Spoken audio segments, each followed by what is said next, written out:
Hello and welcome to another one of our product updates. This one here has actually been really interesting to work on.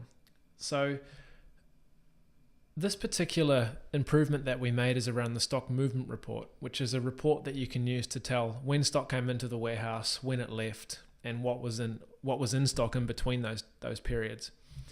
Now, what we had quite a few questions coming in from clients.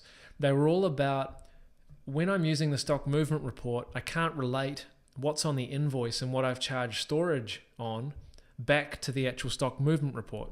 And so in quite a few cases, this would result in their customers, raising complaints or asking questions around, why was I charged for the storage when the stock movement report shows that I only had 4 in stock? The reason for that is actually that inside Carden Cloud, we're tracking 2 different dates. So we're tracking dates such as when the stock was marked received, when a sales order was marked as packed, and those were the dates that we were using on the stock movement report previously. We've now expanded it to show you can still run the report in that way, and that's if you select this option around by physical movement. But we've also enhanced it so that you can select and show the report by storage movement.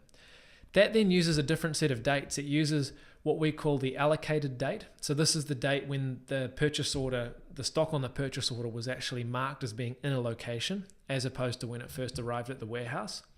And on sales orders, it typically uses the date that's known as the date of dispatch. So when you're working with sales orders, you've got 2 dates typically. You've got a packed date. This is when I finish packing it. And then you've also got a dispatch date. Now, in most cases, those are the same because you finish packing the stock and then send it out.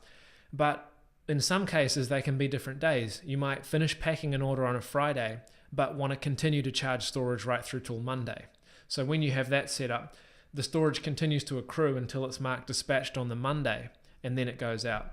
So when you come into the stock movement report now, you've got these 2 different options. And if you go with the by storage movement option, then you can use this to show your clients exactly why they were charged storage that they were and how the stock movement relates to that storage charge. Thanks.